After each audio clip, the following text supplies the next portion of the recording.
Hola, esta es la clase de Mujeres Hermosas de la Escuela Bíblica Dominical de la Iglesia Cristiana Bautista Getsemaní de Guadalajara. Mi nombre es Rebeca Hernández y vamos a dar inicio con una oración.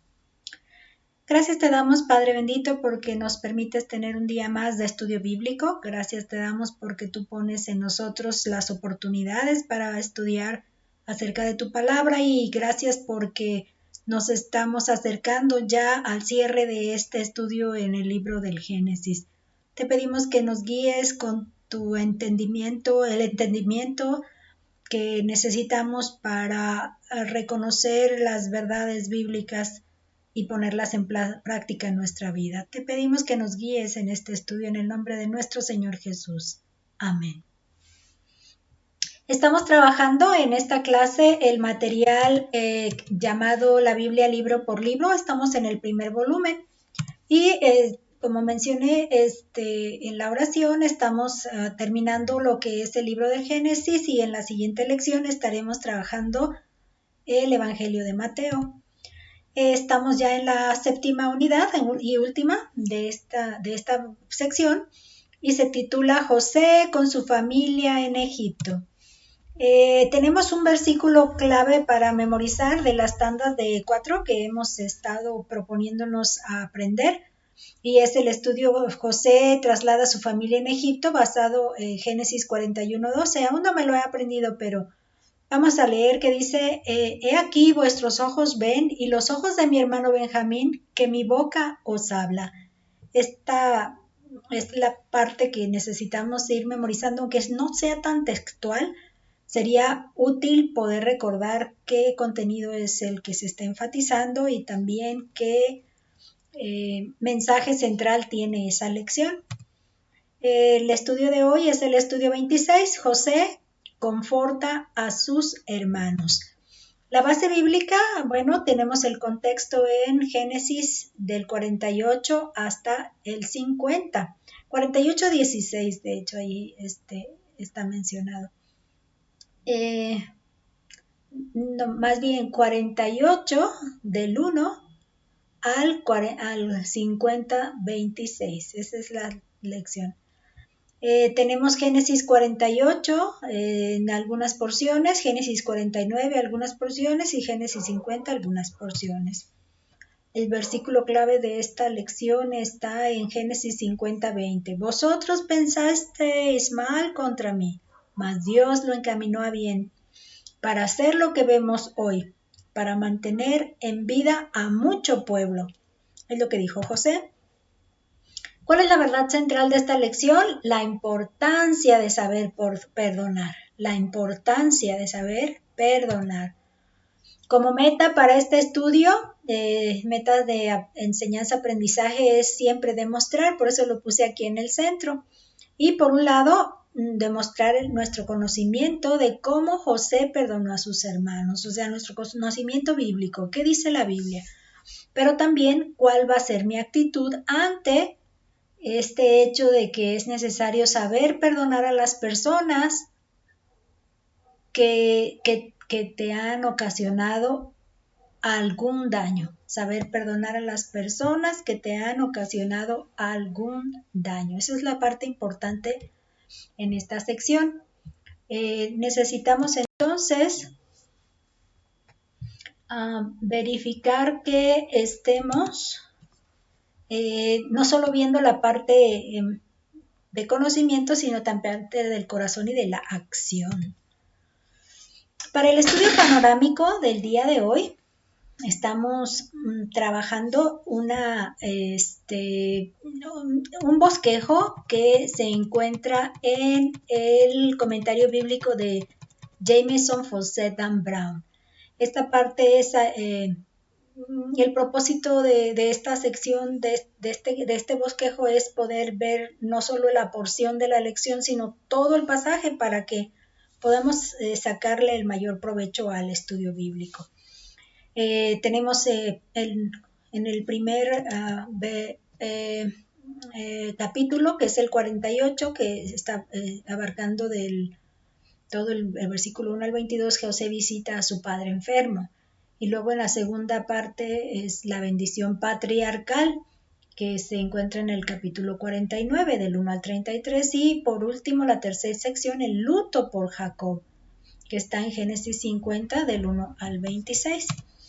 Y para darle inicio, estaremos leyendo entonces todo el primer capítulo 48 para ver cómo José visita a su padre enfermo. Y tenemos aquí la porción bíblica que tenemos nada más que ajustarle, que habrá en el 48. Ok, dice de la siguiente manera: y sucedió después de estas cosas que dijeron a José: he aquí tu padre está enfermo. Y él tomó consigo a sus 2 hijos, Manasés y Efraín, y se le hizo saber a Jacob diciendo: he aquí tu hijo José viene a ti. Entonces se esforzó Israel y se sentó sobre la cama. Y dijo José, el Dios omnipotente, y dijo a José: el Dios omnipotente me apareció en luz en la tierra de Canaán y me bendijo. Y me dijo: he aquí, yo te haré crecer y te multiplicaré y te pondré por estirpe de naciones y daré esta tierra a tu descendencia después de ti por heredad perpetua. Y ahora tus 2 hijos, Efraín y Manasés, que te nacieron en la tierra de Egipto, antes que viniese a ti a la tierra de Egipto, míos son. Como Rubén y Simeón serán míos. Y los que después de ellos has engendrado serán tuyos. Por el nombre de sus hermanos serán llamados en sus heredades. Porque cuando yo venía de Padán Aram, se me murió Raquel en la tierra de Canaán, en el camino, como media legua de tierra, viniendo a Efrata, y le sepulté allí en el camino de Efrata, que es Belén. Y vio Israel los hijos de José y dijo: ¿quiénes son estos? Y respondió José a su padre: son mis hijos, que Dios me ha dado aquí. Y él dijo: acércalos ahora a mí y los bendeciré. Y los ojos de Israel estaban tan agravados por la vejez que no podía ver. Les hizo pues acercarse a él y les besó y les abrazó. Y dijo Israel a José: no pensaba yo ver tu rostro, y he aquí Dios me ha hecho ver también a tu descendencia. Entonces José los sacó de entre sus rodillas y se inclinó a tierra. Y los tomó José a ambos, a Efraín a su derecha, a la izquierda de Israel, y a Manasés a su izquierda, a la derecha de Israel, y los acercó a él. Entonces Israel extendió su mano derecha y la puso sobre la cabeza de Efraín, que era el menor, y su mano izquierda sobre la cabeza de Manasés, colocando así sus manos adrede, aunque Manasés era el primogénito. Y bendijo a José diciendo: el Dios en cuya presencia anduvieron mis padres, Abraham e Isaac, el Dios que me mantiene desde que yo soy hasta este día, el ángel que me liberta de todo mal, bendiga a estos jóvenes, y sea perpetuado en ellos mi nombre, y el nombre de mis padres Abraham e Isaac, y multiplíquense en gran manera en medio de la tierra.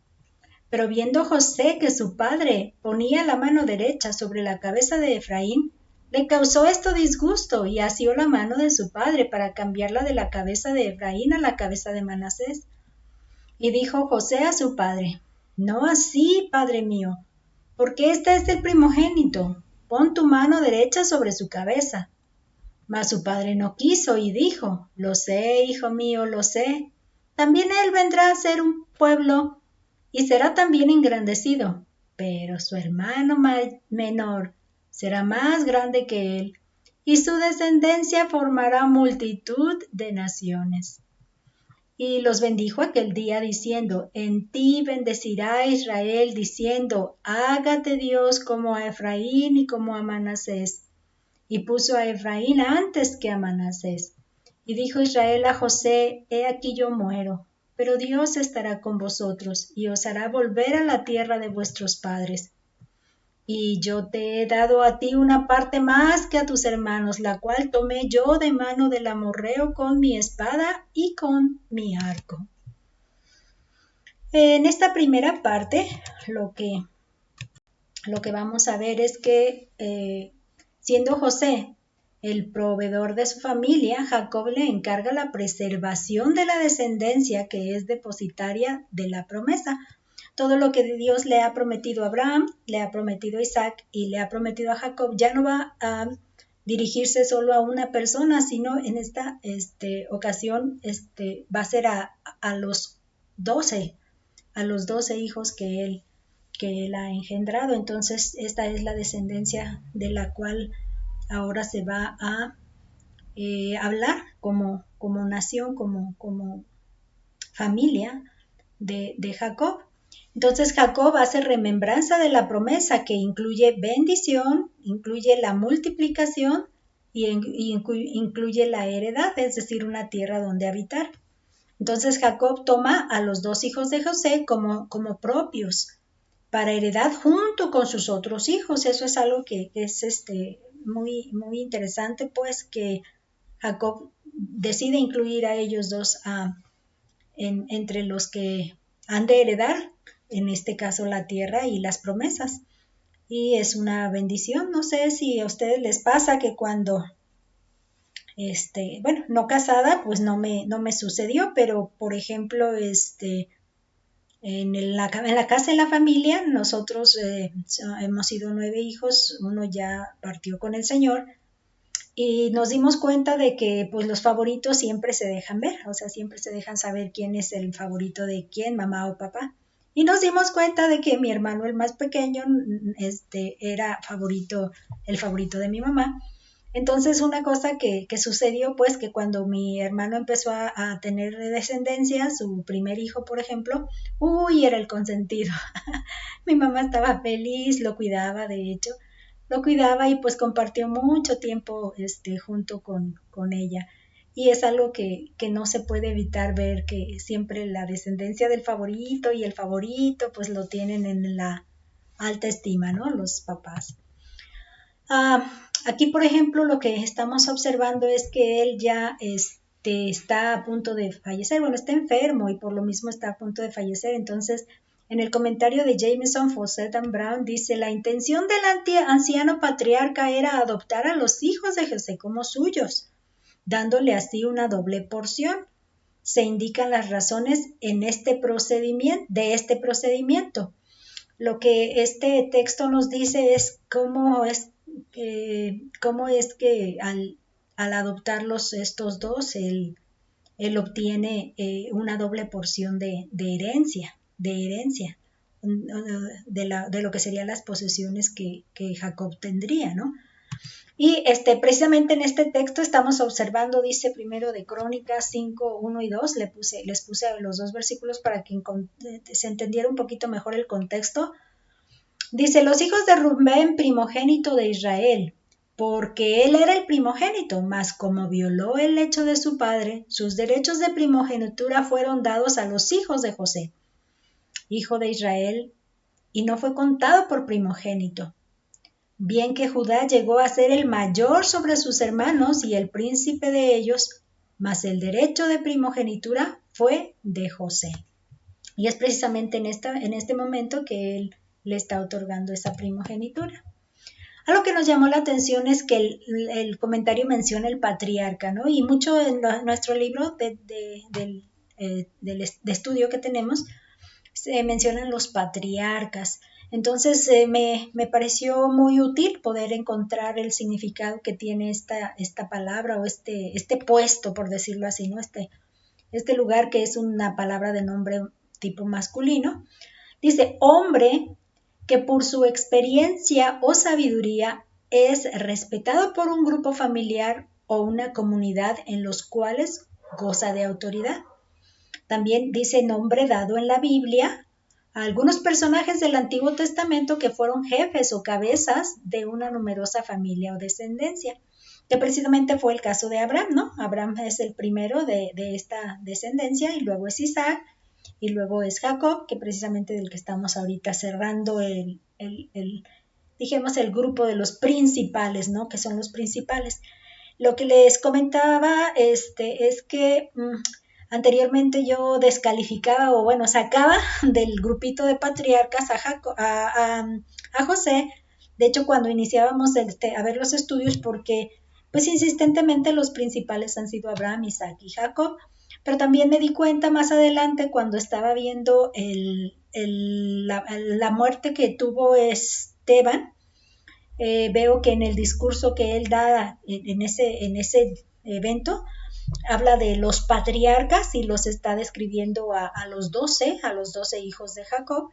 Entonces ya entiendo que se les dio el término de patriarca por ser las cabezas de cada una de las tribus de Israel, así que ellos también serían patriarcas, solo que no fueron de los principales, porque si anteriormente fue Dios hablándole a cada uno, ya en este momento de que ya son 12 hijos, ya no se dirige a uno en particular, sino a los 12 como la formación de una nación a la que ahora llaman Israel. Y pues bueno, eso es la parte interesante. Continuamos entonces de que José presenta a sus 2 hijos a Jacob y luego de besarlos y abrazarlos, Jacob los bendice. Efraín fue puesto antes que Manasés, aunque no era él el primogénito. Esto es algo que nos llama la atención porque en varias ocasiones hemos visto que aunque el personaje que estamos observando, del que estamos manteniendo una continua cadena, diríamos así, resulta que no son los primogénitos. En estos relatos estoy nada más recordando el mismo Jacob, no era el primogénito, Esaú era el primogénito, pero Dios le profetizó, le profetizó y le determinó en su plan de vida que él sería superior a Esaú y que por lo tanto él sería el que continuara la promesa. Este sería el caso. Entonces sí, es importante que veamos, de hecho estaba mencionándose por ahí en el comentario de los libros, me parece que también se mencionó en el caso de Isaac. Isaac no fue el primogénito de Abraham, sino el primogénito fue Ismael. Por esto también era importante ver, aunque el primogénito de la esposa, ahí sí, ese sí sería más, pero tampoco fue el primogénito. Entonces es algo particular que Dios ha determinado, pues que no le hace principal al primogénito, sino al que él quiere, ¿no? Y precisamente era la expresión que hacía uno de los textos en el Nuevo Testamento, donde que no depende del que quiera y corra para tratar de alcanzarlo, sino del que Dios tenga misericordia. Esas son las palabras que se me grabaron en ese estudio donde vimos a Esaú y a Jacob, del que Dios tenga misericordia. Muy bien, entonces tenemos que ambos reciben la misma bendición de Jacob. ¿Cuál es la bendición? Bueno, que Elohim, que fue el Dios al que se refieren, los bendiga, y yo puse las 3 descripciones que hizo Jacob con respecto a lo que Dios había hecho con él. Por ejemplo, le dice andando en su presencia, porque se han dado en su presencia, ¿no? O sea, esa es la bendición que él quiere que tengan sus hijos, dice, andando en su presencia. Dice que me ha mantenido, bueno, que los mantenga o manteniéndolos, que o sea, los bendiga manteniéndolos. Y por último dice, me ha librado de todo mal. Bueno, pues librarlos de todo mal. Por eso las puse estas en el paréntesis, pero también dice que perpetúe su nombre en ellos y los multiplique en la tierra. O sea, que los tome dentro de su plan. Eso es lo que está pidiendo Jacob aquí. Dios tiene un plan para la descendencia de los hijos de Israel, de Jacob, y Jacob quiere que ellos 2, que ahora que los incluye como hijos suyos, también Dios los perpetúa su nombre en ellos. Ok, entonces luego vemos que Jacob da a José la parte del campo que compró en Siquem. Estaba recordando precisamente que la primer terreno que compró fue Abraham. Abraham compró a los hijos de Ed la cueva de Macpela para enterrar a Sara, su mujer. Él iba, si se acuerdan de esta lección, él iba por una cueva nada más, y este personaje Ed, pues le dijo que le vendía todo el terreno, o sea, hizo un buen negocio ahí. Y recuerdo que como que la cantidad era de 400, pero ciclos creo, me parece que eran ciclos de plata. Entonces hizo un buen negocio porque pues era una cosita más reducida a lo que estaba pidiendo Abraham y él le dice, no, te doy todo, te lo vendo todo. ¿Qué tanto es 400? ¿Qué tanto es ese dinero? ¿No? Entonces se hizo de ese terreno, pero en este caso con Jacob, para recordar cuándo fue que compró esto, esta cita la tenemos en Génesis 33 del 18 y 19, dice, después Jacob llegó sano y salvo a la ciudad de Siquem, que está en la tierra de Canaán, cuando venía de Padán Aram y acampó delante de la ciudad y compró una parte del campo donde plantó su tienda de mano de los hijos de Hamor, padre de Siquem, por 100 monedas. Entonces aquí vemos que él viene del encuentro último que tuvo con Labán, el padre de su esposa Lea y Raquel, de sus esposas. Viene Labán enojadísimo porque se fueron sin avisarle y porque se llevaron sus dioses, ¿no? Entonces viene de la parte del río Jordán, o sea, de la parte, pues, que se llama del río Jordán. Entonces llegan al cruzar el río y llegan a Canaán, dice que llegan a Siquem y sano y salvo, y llega de ese recorrido. Y precisamente llegando ahí compra este campo donde él planta su tienda. Y no recordaba, pero sí, ya tenemos entonces 2 terrenos que son propiedad ya de Jacobo, de la familia. Y este es precisamente el que le está diciendo que le va a dar a José. Y aquí lo que me llama la atención es porque dice que lo compró con su espada y su arco. Entonces el comentario de Jameson Fawcett and Brown nos explica un poco de cómo pudo haber sido. Dice, esto fue cerca de Siquem y es probable, aquí está la cita que leímos, y es probable que los amorreos, habiéndolo aprovechado durante una de sus frecuentes ausencias, el patriarca con las fuerzas unidas de su tribu, lo recuperará de ellos con su espada y su arco. O sea que de esas veces que Jacob se viene a Hebrón o se va, bueno, en este caso no salió él con filisteos, pero que se iban con filisteos, que la hambruna, entonces al moverse aquí y allá, se quedó ese terreno así como que muy solito y entonces se lo apropiaron los amorreos y entonces Jacob cuando ya viene en uno de sus siguientes viajes, o por decirlo de esa forma, pues resulta que ya lo traen aquellos y entonces lo que hace es recuperarlo con espada y arco. Es lo que pudo haber sucedido. Ok, entonces ahora sí, vamos a la bendición patriarcal. Este es el capítulo 49 del versículo 1 al 33. Y para esto entonces vamos a hacer lectura de esta porción en nuestra hoja del texto. Ok, dice, y llamó Jacob a sus hijos y dijo, juntaos y os declararé lo que os ha de acontecer en los días venideros. Juntaos y oíd, hijos de Jacob, y escuchad a vuestro padre, Israel. Rubén, tú eres mi primogénito, mi fortaleza y el principio de mi vigor, principal en dignidad, principal en poder, impetuoso como las aguas, no serás el principal, por cuanto subiste al lecho de tu padre, entonces te envileciste subiendo a mi estrado. Simeón y Leví son hermanos, armas de iniquidad sus armas. En su consejo no entre mi alma, ni mi espíritu se junte en su compañía, porque en su furor mataron hombres, y en su temeridad desjarretaron toros. Maldito su furor que fue fiero, y su ira que fue dura. Yo los apartaré en Jacob, y los esparciré en Israel. Judá, te alabarán tus hermanos, tu mano en la cerviz de tus enemigos. Los hijos de tu padre se inclinarán a ti. Cachorro de león, Judá, de la presa subiste, hijo mío. Se encorvó, se echó como león, así como león viejo, ¿quién lo despertará? No será quitado el cetro de Judá, ni el legislador de entre sus pies, hasta que venga Silo. y a él se congregarán los pueblos, atado a la vid su pollino, y a la cepa el hijo de su asna. Lavó en el vino su vestido, en la sangre de uvas de su manto, sus ojos rojos del vino y sus dientes blancos de la leche. Zabulón en puertos de mar habitará, será para puerto de naves, y su límite hasta Sidón.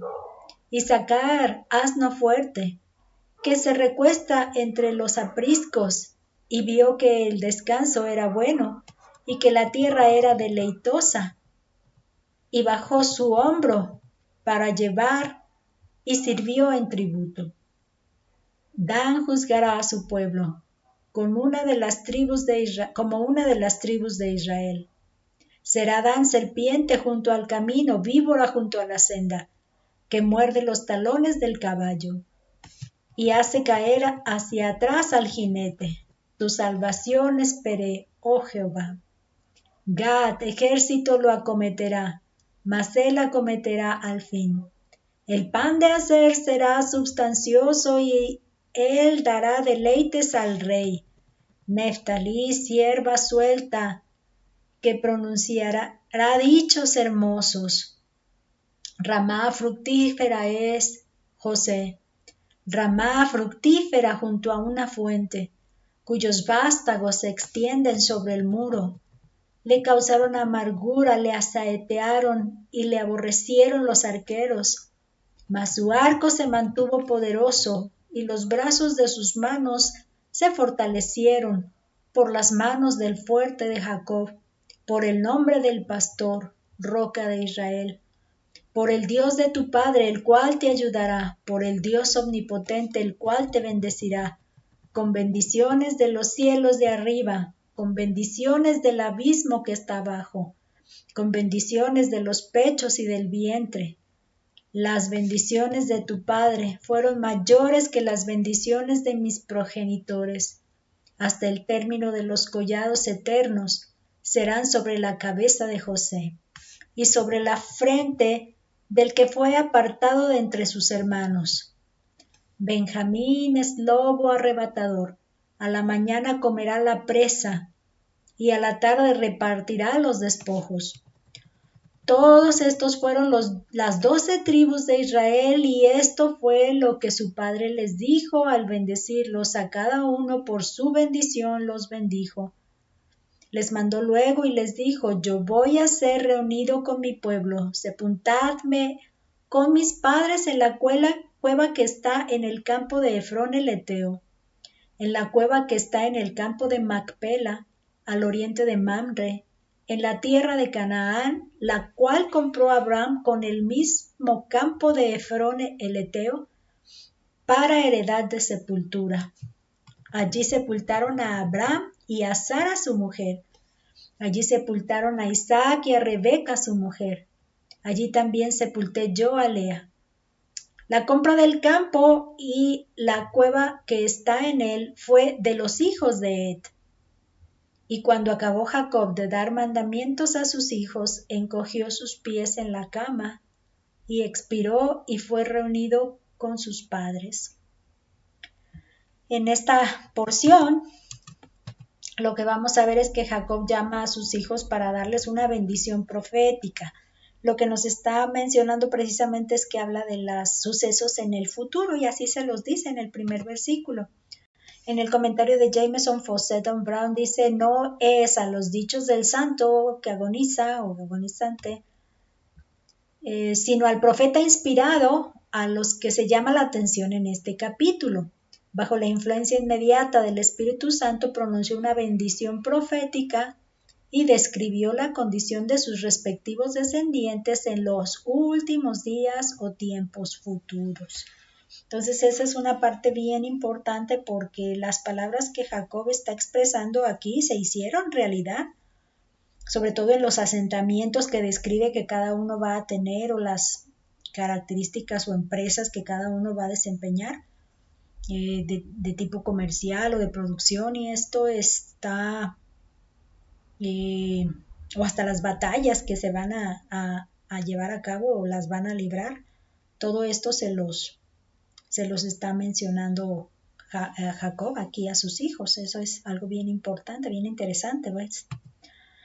Entonces dice aquí, pues, en la parte de color naranjita, dice, Rubén no tendrá más la primogenitura ni será principal. Eso es lo primero que le va a ver. Dice, por haber dormido con su esposa Bilha. Les puse de recuerdo, pues, a cuál fue la esposa con la cual Rubén se acostó.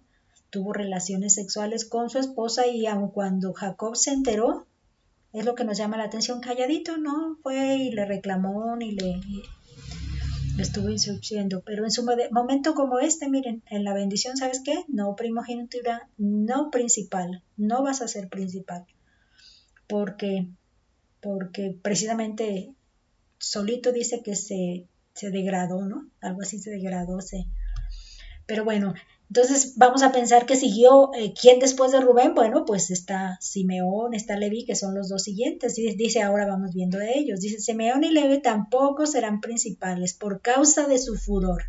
¿Se acuerdan de ellos?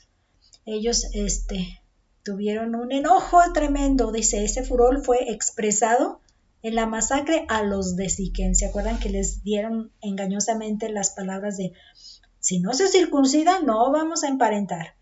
Entonces los hacen circuncidar a todos y al tercer día que tenían mucho dolor, los aniquilan, los asesinan a todos los varones.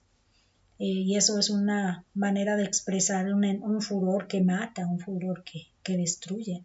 Y eso los descalificó, ninguno de los dos será principal. Después de ellos viene Judá, y entonces en la profecía que está declarando Jacob, dice que Judá será principal entre sus hermanos, dice, ellos se inclinarán ante él. Entonces aquí está haciéndolo príncipe principal de todos sus hermanos. Y una cosa interesante es cómo describe tantas detalles con relación a esa principalidad que Judá va a tener ante sus hermanos y qué cosa de preeminencia va a tener sobre ellos. Aquí, por ejemplo, el comentario de Jameson Fawcett Brown dice, Judá, una alta preeminencia está destinada a esta tribu. En Números y en Jueces, que ahorita vamos a ver, dice, además del honor de dar nombre a la tierra prometida que es Judá, por eso se llaman judíos, dice, de ella surgió David, y uno más grande que David, el Mesías, principal entre las tribus, creció a partir de un cachorro de león, es decir, un poco de poder, hasta que se convirtió en un viejo león, es decir, tranquilo y silencioso, pero todavía formidable. Entonces, esta es una manera de describir el papel de Judá. En el versículo que está ahí citado, en Números 10, les puse también les puse el 13 y el 14, partieron por primera vez al mandato de Jehová por medio de Moisés. La bandera del campamento de los hijos de Judá comenzó a marchar primero por sus ejércitos y Nazón su hijo, hijo de Aminadab, estaba sobre su cuerpo de ejército. Esta es la primera vez que ya agrupados, todo el pueblo que sale de Egipto, liderados por Moisés, va a emprender la marcha de avance, a sentarse, volver a otra vez avance y a sentarse, o sea, ir caminando poco a poco, y precisamente Judá es el que inicia esta marcha. Entonces, desde ahí estamos viendo. Yo estaba recordando no nada más esta cita, sino también desde que fueron de regreso a Canaán para decirle a su papá que José vivía. Algo que también yo me puse así como que con atención. Estaba observando que cuando ya regresan, Judá va por delante. Judá va y abre paso, abre camino para llegar hasta allá, hasta Gosén, hasta Gosén, y de ahí avisarle a José que ya estaban allí. Y luego cuando van a la presencia del rey, toma la palabra, cuando hablan con José, toma la palabra de que quiere él tomar el lugar de su hermano. Entonces Judá empieza a tener una principalidad que me acuerdo haberles mencionado que se notaba en las acciones que estaba llevando a cabo, ¿no? En la otra cita de Jueces, ya estamos hablando cuando ya vino ya vino la conquista en la tierra, ¿no? Entonces están empezando a avanzar, ya entraron, están empezando a avanzar para poder conquistar a todos. Dice en Jueces 1 del 1 y 2, dice, aconteció después de la muerte de Josué que los hijos de Israel consultaron a Jehová diciendo, ¿quién de nosotros subirá primero a pelear contra los cananeos? Y Jehová respondió, Judá subirá. He aquí que yo he entregado la tierra en sus manos. Vean cómo nuevamente está destinando Dios el papel, Jehová Dios, el papel principal para Judá. Y algo que cabe resaltar es que Jacob no tuvo, por decir algo, que ver en las palabras y la bendición que ofreció a sus hijos, porque estamos estableciendo pues que fue una bendición profética, y esa bendición profética es un mensaje de Dios a través de los labios de Jacob. O sea que, aunque sí se ve que hubo implicado el favorecimiento para José, lo que estamos viendo es que Dios habla, da un mensaje, o sea, Dios tiene un mensaje que comunicar y está usando a Jacob para que se dé a conocer ese mensaje. O sea que Jacob en sí no está siendo el autor directo de esta bendición que viene dando, sino es Dios que está usando a Jacob de instrumento para dar a comunicar este mensaje. Por lo tanto, Jehová está mostrando su parecer con respecto a todas las acciones que le va a dar de ser principal a Judá en estos textos, por ejemplo. Tenemos entonces que Jacob profetiza la venida del Señor Jesús. Esa parte que dice cuando venga Silo, que dice que él va a ser prominente hasta que venga Silo. Cuando venga Silo, se acabó su prominencia y principalidad, porque ahora se va a depositar en este Silo que viene, es decir, en su descendencia, que sería el Señor Jesús. Y vean cómo lo describe. Precisamente Silo, lo que tiene de sentido es que viene de una palabra que sería Shala, o en este caso, que es una raíz primitiva, estar tranquilo, es decir, seguro o exitoso, o ya en el abanico, me gusta cuando abre el abanico, dice ser feliz, prosperar y estar seguro. En conclusión, este Silo, ya como derivado de Sala, dice que significa tranquilo, Silo, un epíteto, y me llamó la atención, epíteto, es una palabra que no conozco, no la uso dentro de mi forma de hablar. Entonces yo decía, ¿qué será el sentido ahí? Bueno, pues le encontré que eso significa, es un adjetivo, pero es un adjetivo calificativo, o sea, que es una manera de describir al Mesías. Entonces, Silo significa cuando venga el tranquilo. Con el adjetivo calificativo describen a la persona que viene, que es el Mesías. Entonces aquí es donde vamos a ver que Jacob profetiza la venida del Señor Jesucristo llamándolo el tranquilo. El tranquilo, va a venir aquí. Y aquí en el comentario de Jameson Fawcett dice Silo, porque yo acentúo la O por la H. Dice, esta palabra oscura se interpreta de diversas maneras, como el enviado, la simiente, el pacífico o próspero, es decir, el Mesías. Y cuando él viniera, la tribu de Judá ya no se jactaría de un rey independiente ni de un juez propio, según Calvino, el teólogo Calvino. Dice, los judíos han estado durante 18 siglos sin un gobernante y sin un juez desde que llegó Silo, es decir, el Mesías, el Cristo. Y para él ha sido la reunión de los pueblos. Se fijaron que dice que todos los pueblos se congregarán a él. Y esta otra parte nos hace a nosotros referencia. Eso es lo que me llama también la atención, porque en otra versión están registrados los pueblos como los gentiles.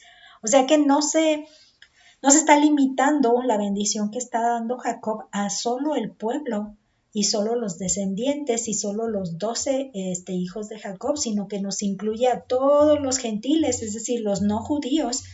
Y por eso dice, a la reunión de todos los pueblos ha sido para él lo que nos está reuniendo hoy en día en nuestras iglesias como gentiles, como personas no judías, está profetizado aquí. Porque ahora precisamente como iglesia de Cristo nos estamos congregando por causa de Él, que somos su esposa, su iglesia. Y este es un evento hermoso pensar que nos tomó en cuenta. Y algo que me llamó mucho la atención sobre nos tomó en cuenta era, y les quiero mostrar esta imagen, dice división de Canaán. ¿Qué me llama la atención de esta imagen que les estoy mostrando aquí? Dice que es del 1200 al 1030 antes de Cristo. Entonces, estamos hablando de que para el nacimiento del Señor Jesús estaban faltando 1200 años para que esto se llevara a cabo. Pero para el tiempo en el que nosotros ahorita estamos, que estamos en el 2020, estamos hablando de al menos 2300, 2220 años, 21 por ahí, para que esto se cumpliera en nosotros como gentiles hoy en día, que alabamos y nos reunimos en el nombre del Señor Jesús, de nuestro Dios y de nuestro Señor Jesús como Señor y Salvador y como parte de su iglesia, que somos ahora su grupo reunidos por común acuerdo de que estamos unidos en la salvación de nuestro Señor Jesús, que nos ofreció nuestro Señor Jesús, muriendo Él en la cruz, tomando nuestro lugar y perdonando nuestros pecados, y por lo tanto ahora nos unimos como parte de su cuerpo, como iglesia. ¿Se vean qué hermoso? Y en esta imagen lo que estamos observando es que, por ejemplo, ahorita menciona, hasta ahorita vamos en Judá, pero lo que me ha llamado la atención es que dice que va a separar a Simeón y a Leví. Simeón se quedó aquí en la esquinita y Leví, si se acuerdan, está esparcido por todo el territorio en grupos por ejemplo, hubo ciudades principales y ahí los fueron asentándose ellos como parte de la profecía también. Judá como principal se puede decir que quedó en el centro. Eso es lo que viene ahorita. Entonces de aquí nace el rey David, y después del rey David no se separa el cetro de su descendencia, porque precisamente el rey de reyes que ahora vive y reina y está vigente como rey es el Señor Jesús como descendiente de David y de Judá, y está vigente todavía su cetro, nunca desaparecerá su cetro de Judá. Qué interesante, ¿no? Muy bien, entonces volvemos ahorita a este otro mapa y seguimos avanzándole acá. Dice, Zabulón habitará en las costas hasta Sidón con naves para el comercio. Lo que me llamó la atención de es que en este mapa que tengo yo no se ve que esté Zabulón en algún mapa, en algún territorio de mar. Pero me parece que hay otras versiones, espero que más adelante, hoy se las muestro tal como la tengo ahorita, pero me parece que dice que hasta Silo, hasta Sidón, Tiro y Sidón, Tiro está aquí, Sidón debe estar también tan cerca como pero no lo tengo aquí a la vista, o Sidón y Ansá, ya acá está. Dice que hasta acá debe extenderse su territorio, es lo que dice, hasta Tiro y Sidón. Pero lo que sí vemos en otros mapas es que está cerca del mar de Galilea. Y hay una profecía, si mal no recuerdo, en Isaías, donde dice, pueblo asentado en oscuridad vio gran luz, y habla de la zona del mar, como el Señor Jesús allí caminó y se iluminó con la presencia del Señor allí. Entonces es una de las cosas que sí llama la atención, porque está cumpliéndose el asentamiento donde los está determinando. Avanzando entonces, vamos a encontrar que Isaacar se dedicará a la agricultura, pero buscando la tranquilidad terminará siendo tributario. Déjenme ver si podemos ubicar dónde está Isaacar. Lo que nos va a llamar la atención de Isaacar es que esta parte es muy fértil. Esta parte es muy fértil para el cultivo. Por lo tanto, la agricultura es una de las cosas que va a lograr Isaacar. Ahí, en esta parte de aquí. Es lo que vamos a encontrar, ¿ok? Y continuamos. Dice, ahora Dan tendrá jueces propios para gobernarse, además de los de las otras tribus, porque es una de las cosas que me llamó la atención y así lo interprete, que él tendrá sus propios reyes, sus propios jueces y los jueces de las demás tribus, así lo menciona. De Gad dice que tendrá incursiones de sus enemigos, pero él terminará sometiéndolos. Vámonos al mapa otra vez. Este es Gad. Si se acuerdan de Gad, está dentro del este de la tierra prometida, en la parte este, y él se encuentra al centro porque Rubén se encuentra al sur, y acá en la parte norte es la media tribu de Manasés. Manasés tiene un territorio bastante extenso, bastante, pero Gad está aquí. Lo que se describe es que están los amonitas y los moabitas, que esta es la entrada principal de las de las tribus de los alrededores. Esta sería entonces, es como el lugar débil o la entrada frágil o la principal entrada de cualquiera que viene a querer atacar, ¿no? Entonces Gad siempre va a estar allí pues en la recepción de esos grupos, y es parte de lo que les está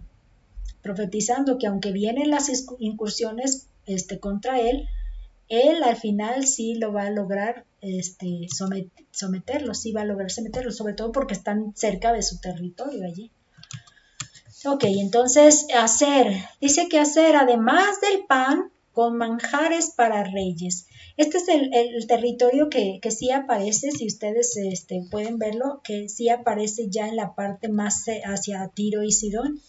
Y me llama la atención porque habla del pan como el trigo, o sea, que cultiva el trigo, pero también habla de manjares, que como si no hubiera manjares en todas las regiones y esta fuera una región propia para las delicias, para las manjares que se consideran así en ese tiempo, y para reyes y esto, ¿no? Entonces imaginemos qué sería uno de los manjares que se me ocurre que pudiera darse. No sé si pensar en el, el caviar, por decirlo así, no sé, los postres muy deliciosos, postres, yo soy buena para los postres dulces y rico. Entonces quiero imaginar esas variantes de delicias, ¿no? Dulces salados y frutales, quiero pensar, pero producidos, eso es lo que me llama la atención, ¿no? Entonces tenemos también que está Neftalí, dice, será celoso de su libertad, pero afable y corteses en sus palabras. Esta sería la tribu, afable y cortés en sus palabras. Es una característica de él y ahorita lo revisamos. José dice, aunque ha atacado, triunfa sobre todo. Será bendecido por el Dios Todopoderoso, y le llama El Shaddai, el Todopoderoso, el Todopoderoso poderoso, el omnipotente Dios, con bendiciones de todo tipo. Ahí es la que expresa en esta parte. Entonces, vamos a entender pues que está algo que no le deja. Ok, ahí está. Dice entonces que Benjamín será una tribu guerrera, fuerte y atrevida, pero al final no prevalecerá en su totalidad. Algo que vamos a encontrar en esta parte es que Benjamín más adelante, si ustedes se acuerdan, se corrompe, y al corromperse decide, en lugar de exponer a los causantes de un suceso allí, prefieren respaldarlos y entran a la guerra. Entonces es lo que está aquí resaltándose, será una tribu guerrera, prefieren entrarle a la guerra fuerte y atrevida, pero al final no prevalecerá en su totalidad, es decir, casi estaba a punto de extinguirse por causa de ese respaldo que le dieron aquellos abusivos, ¿no? Del incidente en el tiempo de los jueces. Muy bien, entonces nada más para revisar el mapa ya cómo quedaron. Estamos viendo a Aser aquí, Neftalí, Manasés de este lado, Zabulón, y bajando tenemos a la otra parte de Manasés aquí, Gad quedó de este lado, Efraín al centro también, Dan aquí, Benjamín, algo que me va a servir para aprovechar aquí a comentar es que si se acuerdan cuando vimos la lección donde Benjamín quedó culpable de haber tomado la copa de José y por lo tanto se quedarse como esclavo, Judá dice no, permíteme que yo sea y me quede en su lugar para como esclavo, y este hecho de alguna manera el comentarista dice que pudo haber sido clave para que Benjamín y Judá se mantuvieran como muy apegados. Pero lo que sí me llama la atención es que no creo que por ahí tenga que tener efecto la unidad, porque algo que estábamos recordando es que cuando se repartieron las tierras se repartieron por suerte. Sí, es como haber lanzado una moneda al aire y lo que haya caído. Yo no tengo control de lo que caiga lanzando una moneda al aire, pero Dios tiene control de lo que cae. Entonces, cuando Dios permite que la suerte, es decir, lanzar la moneda para ver qué le va a tocar a cada uno, Dios lo controla. Así que Él es el que determinó que quedaran tanto Judá como Benjamín ahí cerca. No hubo manera de que dijera, yo parto esa para estar junto a Judá. No, pero lo que sí se puede determinar es que ya juntos pudieran mantenerse apegados.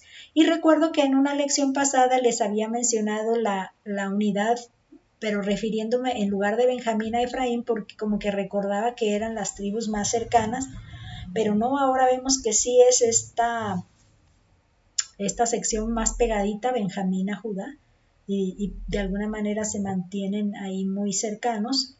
Se dice que a raíz de ese evento, que quedó como muy agradecido por él querer ofrecerse a tomar su lugar, pero pues gracias a Dios no hubo necesidad porque José no era un tirano allí, ¿no? Ni un hombre injusto, sino era su hermano haciéndoles ahí un plan todo para un plan que estaba él determinando, si se acuerdan, ¿no? Ok, entonces seguimos con el relato que venimos teniendo acá. Dice que Jacob les manda que lo lleven a sepultar a la cueva de Macpela en Canaán para ser reunido con sus padres. Y esta cueva de Macpela, pues vamos a ver que se encuentra en la parte de ahí de Canaán, cercana a Hebrón, Este es el luto, dice, por Jacob, ya en la tercera parte, dice, capítulo 50, versículos del 1 al 26. Vamos a ir a darle lectura al texto y nada más vamos a darle el cambio a esta otra hoja. Y dice de la siguiente manera. Listos. Entonces se echó José sobre el rostro de su padre y lloró sobre él y lo besó. Y mandó José a sus siervos los médicos que embalsamasen a su padre, y los médicos embalsamaron a Israel, y le cumplieron 40 días, porque así cumplían los días de los embalsamados, y lo lloraron los egipcios 70 días. Y pasados los días de su luto, habló José a los de la casa de Faraón diciendo: si he hallado ahora gracia en vuestros ojos, os ruego que habléis en oídos de Faraón diciendo: mi padre me hizo jurar diciendo: he aquí, yo voy a morir. En el sepulcro que cavé para mí en la tierra de Canaán, allí me sepultarás. Ruego pues que vaya yo ahora y sepulte mi padre y volveré. Y Faraón dijo: ve y sepulta a tu padre como él te hizo jurar. Entonces José subió para sepultar a su padre, y subieron con él todos los siervos de Faraón, los ancianos de su casa, y todos los ancianos de la tierra de Egipto, y toda la casa de José, y sus hermanos, y la casa de su padre. Solamente dejaron en la tierra de Gosén sus niños, y sus ovejas, y sus vacas. Subieron también con él carros y gente de a caballo, y se hizo un escuadrón muy grande, y llegaron hasta la era de Atad, que está al otro lado del Jordán, y endecharon allí con grande y muy triste lamentación. Y José hizo a su padre duelo por 7 días. Y viendo los moradores de la tierra, los cananeos, el llanto en la era de Atad, dijeron: llanto grande es este de los egipcios. Por eso fue llamado su nombre Abel Misraim, que está al otro lado del Jordán. Hicieron pues los hijos de sus hijos con él según les había mandado, pues lo llevaron sus hijos a la tierra de Canaán y lo sepultaron en la cueva del campo de Macpela, la que había comprado Abraham con el mismo campo, para heredad de sepultura de Efrón el Eteo al oriente de Mamre. Y volvió José a Egipto, él y sus hermanos, y todos los que subieron con él a sepultar a su padre, después que lo hubo sepultado. Viendo los hermanos de José que su padre era muerto, dijeron: quizá nos aborrecerá José y nos dará el pago de todo el mal que le hicimos. Y enviaron a decir a José: tu padre mandó antes de su muerte diciendo: así diréis a José, te ruego que perdones ahora la maldad de tus hermanos y su pecado, porque mal te trataron. Por tanto, ahora te rogamos que perdones la maldad de los siervos del Dios de tu padre. Y José lloró mientras hablaban. Vinieron también sus hermanos y se postraron delante de él y dijeron: henos aquí por siervos tuyos. Y les respondió José: no temáis, ¿acaso estoy yo en lugar de Dios? Vosotros pensasteis mal contra mí, mas Dios lo encaminó a bien para hacer lo que vemos hoy, para mantener en vida a mucho pueblo. Ahora pues no tengáis miedo, yo os sustentaré a vosotros y a vuestros hijos. Así los consoló y les habló al corazón. Habitó José en Egipto, él y la casa de su padre, y vivió José 110 años. Y vio José los hijos de Efraín hasta la 3ª generación. También los hijos de Maquir, hijo de Manasés, fueron criados sobre las rodillas de José. Y José dijo a sus hermanos: yo voy a morir, mas Dios ciertamente os visitará y os hará subir de la tierra a la tierra que juró a Abraham, a Isaac y a Jacob. E hizo jurar José a los hijos de Israel diciendo: Dios ciertamente os visitará y haréis llegar de aquí mis huesos. Y murió José a la edad de 110 años, y lo embalsamaron, y fue puesto en un ataúd en Egipto. En este relato, lo que vamos a observar es que al morir Jacob, José cerró sus ojos, tal como que se lo prometió Elohim, el supremo Dios trino, que hemos determinado así, por la parte plural que contiene este término Elohim. Entonces estamos hablando de Dios Padre, Dios Hijo y Dios Espíritu Santo. José hizo embalsamar a Jacob su padre, eso es algo que también llama la atención. Y una cosa que me llamó la atención es, ahora sí que el embalsamado. Encontré el comentario de el Jameson Fawcett and Brown con relación al embalsamamiento. Dice: en el antiguo Egipto los embalsamadores eran una clase aparte. El proceso de embalsamamiento consistía en introducir una gran cantidad de sustancias resinosas en las cavidades del cuerpo, después de la remoción de los intestinos. Luego se aplicaba un grado regulado de calor para secar los humores, así como descomponer los materiales alquitranados que se habían introducido previamente. 30 días duraba este proceso. 40 días más se dedicaba a ungirlo con especias aromáticas. El cuerpo, curtido de estas operaciones, luego de lavado, se envolvía en numerosos pliegues o telas de lino, cuyas uniones se sujetaban con goma, y luego se depositaba en un cofre de madera hecho en forma de figura humana.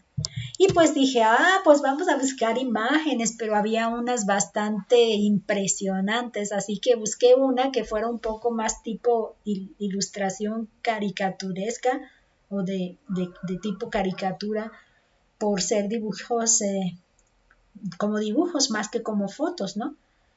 Y aquí es donde se ve que pues están trabajando ya en el en cubrir el cuerpo con las telas de lino. Algo que me ha gustado a mí es usar telas naturales, y una de las telas naturales que pude entender que eran como convenientes era el lino. De hecho, me estoy acordando, fíjense ahorita nada más, que en la en la tierra de la India, donde Gandhi era pues nativo, se producía el lino como parte de la producción natural de la región, y, y cuando estaban debatiendo pues que si eran los de la India, pues que los dejaran gobernarse a sí mismos, que los ingleses salieran ya del país y que dejaran que ellos mismos se gobernaran, se autogobernaran. Y en todo ese proceso de lucha, una de las cosas era que los ingleses, mmm, introducían mercancías, y entre ellos trajes de telas muy elegantes, pero siendo abogado, Gandhi se deslindó, se quitó completamente de la dependencia de esas telas, y decidió no comprarles a ellos, sino comprar las cosas de su propio país para que pudiera la inversión propia ser la que pues saliera adelante, ¿no? El mismo materiales propios de las telas de lino. Entonces por eso él se vestía con unas especies de taparrabos y capas de lino, precisamente, como si fueran tipo sábanas, diríamos en nuestro contexto, pero por eso él prefería vestirse así, porque eso le daba más ganancia a su propia, a la producción de su propio país, y no a lo extranjero. Es como ahora que se viene lo de la pandemia y nos hacen saber que la obesidad es una de las cosas más sensibles con respecto al ser propensos a la enfermedad, y nos están motivando a que busquemos no comprar tantos refrescos ya, los refrescos con agua de color, o sea, agua con color y azúcar, mucha azúcar. Entonces, pues nos fomentan mucho frutas naturales. Come frutas naturales, haz aguas de sabor con frutas naturales. Y fíjense que otra de las cosas interesantes es que al tú comprar frutas naturales te vas a un tianguis, compras tus guayabas, tu jamaica, no sé, tus frutas picadas de papaya, tus mangos, y haces tu pico de gallo por ahí, y todas son frutas y cosas que producen nuestro propio país. Bueno, a veces sí vamos a los súper y ahí hay mucho de esto, pero como que básicamente tenemos un tianguis o un mercadito ahí cerca y compramos. Entonces algo parecido ahí con relación a esto. Pero todo esto que les cuento, bueno, se deriva de la tela del lino, que es parte del material que usaron para esta parte del embalsamamiento. Bueno, seguimos. Dice: José ruega la intercesión de los de la casa de Faraón para ir a enterrar a Jacob a Canaán y luego regresar. Un comentarista decía que estaba él como la costumbre, en ceniza y vestido de silicio. ¿Se acuerdan de esa tela tipo de costal? Que decía que era el tipo de tela con el que se vestían para representar el lamento que tenían, el dolor que tenían, y ceniza en su cabeza. Entonces esta condición no le permitía estar en presencia del faraón. Entonces tuvo que mandar interceder a alguien por. Entonces hasta que leí ese comentario como que decía, con razón, les tuvo que pedir ayuda a estos personajes de la casa de Faraón para que supiera qué razón había, y sí, Faraón le permite pues hacer eso. Dice: la comitiva que acompañó a José fueron siervos, esclavos de Faraón. Esa es una de las características que se describe, los esclavos, siervos de la casa de Faraón. Los ancianos de su casa. Pero fíjense que tengo la duda ahorita simplemente me pasó la duda ahorita donde dice si fueron los ancianos de la casa de Faraón o de la casa de José, pero ahorita lo podemos revisar que dice, llegaron ahí un poquito antes, dice aquí, fueron a sepultar, subió a sepultar a su padre, subieron con él todos los siervos de los ancianos de su casa, pero fíjense que no describe, no me di cuenta de a qué casa se refiere, si a la casa de Faraón, porque entonces estamos hablando los jueces de su propia corte. Sí, pero supongamos que fueron los jueces, porque aparte dice y todos los ancianos de la tierra de Egipto, estos sí son, pero cuando yo me fui a investigar, aunque no recuerdo haberla puesto como un significado que pudiéramos contemplar, no lo recuerdo, me di cuenta que los ancianos eran también llamados senadores de Egipto, es otro de los sentidos que tiene la palabra que se usa como ancianos de su casa, supongamos que es la casa de Faraón, ¿no? Y hay los senadores de Egipto, o sea, del pueblo en general también. Dice toda su familia, todos sus hermanos y la familia de su padre. Entonces, la casa misma de José, con todos los que ahí bajo su propio gobierno de su casa, aunque gobernaba todo el país, pues a su casa, y todos sus hermanos y las familias de su padre. Entonces, los descendientes mayores, diríamos, porque los niños fueron los únicos que se quedaron y el ganado allá en Gosén. Llevaron carros y jinetes de a caballo. Entonces, imagínense esos carros que no se acostumbraban ver en todas las regiones del territorio ahí, de los países. ¿Se acuerdan que habíamos visto que los egipcios eran los que incursionaron en esta manera de construcción de carros con ruedas, ¿no? Con ruedas, con circulitos para andar, ¿no?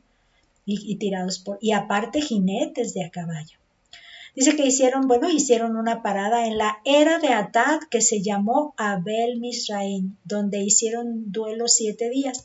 Fíjense que encontré que Abel Misraim, primero la era de Atad, pues decía, la era, ¿qué sentido o función tiene esta? Entonces me fui a investigar en un diccionario en línea, en internet dice la trilla en la era. Entonces aquí ya le encontré sentido de a qué se refiere la era. Dice, en agricultura, la era de trilla es el terreno normalmente circular y empedrado, donde se trillaban los cereales y posteriormente se aventaban para obtener el grano. Hagan de cuenta que estaban las ramitas del trigo, por decirlo así, con su cabecita de grano del trigo. Entonces buscaban que a veces con piedras, a veces con pisadas de los pisaban para que saliera, brotara el granito, que en realidad era el que se iba a moler. Entonces la cascarita pues se separaba, ¿no? Del granito. Entonces lo que hacían era que lanzaban todo la ramillete y todo lo que habían trillado lo lanzaban, y cuando venía el viento se llevaba toda la cascarilla y solo caía al suelo el granito, el núcleo pues del ramillete del trigo. Y esto es precisamente en ese círculo, en esa era donde se lograba hacer esto. Dice que había, cuando aparecen agrupadas en un espacio colectivo, al conjunto se le denomina ejido. Entonces, cuando hay muchas eras en una comunidad, entonces ya todo es un ejido. Pero la era es el circulito para trillar. Y aquí es donde dije, bueno, pues vamos a buscar, y busqué lo más cercano a la región, era de trilla, sí, era de trillado diría yo. Y si se fijan es una forma circular, y aquí está. Lo que pasa aquí es que ellos tienen, por ejemplo, a los animalitos aquí deben tener algo que lo haga el apretado allí, ¿no? El apretado, el molido, por decirlo así. Lo que hacen es que hacen que se muela esto para que salga el grano y se separe de la paja del trigo. Y algo aquí que tenemos es que está pues implicado siempre un animalito de carga y pues yo diría un pisado, pero bueno, un especialista nos dirá exactamente cómo es la función, pero lo que sí queremos entender es que debe separarse la paja del granito, que es el que al final se muele para hacer nuestro pan o el pan. Muy bien. También vamos a ver que la trilla de Atad, según el diccionario encontré, dice significa espina, también llamada Abel Mizraim y luego llamada Betzogla. Estaba ubicada al oeste del Jordán, entre el Jordán y Jericó. Algo que vamos a entender es que vinieron por la parte este, vinieron caminando por la parte este para entrar por esta parte de aquí. Aquí está Betogla. Entonces pasan el río Jordán y está Jericó aquí arriba, pero Betogla es este puntito aquí minúsculo, porque ellos vienen hasta Hebrón, donde está la cueva de Macpela, abajo de lo que sería el Mamre. Esta es la ciudad de Mamre o la ubicación del punto Mamre, pero Hebrón y Macpela aquí es donde vienen, ¿no? Lo encerré precisamente en este cuadro para resaltar la distancia que vienen, pero aquí fue donde hicieron este duelo por lamento por 7 días, y es donde todos los de los alrededores vieron que estaban allí en ese lamento, y este es precisamente el luto de Misraim, luto me parece que es el Abel, el luto o lamento de Egipto, Misraim, Egipto. ¿Se acuerdan que Misraim significa Egipto? Entonces, ya muerto su padre, sus hermanos temieron que José podría tomar venganza contra ellos. Ponen a su padre Jacob como mediador que aboga por ellos para recibir el perdón de José. Entonces, las palabras que le presentan allí, fíjense que no aparece ninguno de los relatos que Jacob hubiera tomado esta iniciativa. Y de pronto me hizo pensar que es muy fácil cuando muere una familiar. Nosotros mi mamá hace un año, en septiembre 23 se cumple un año.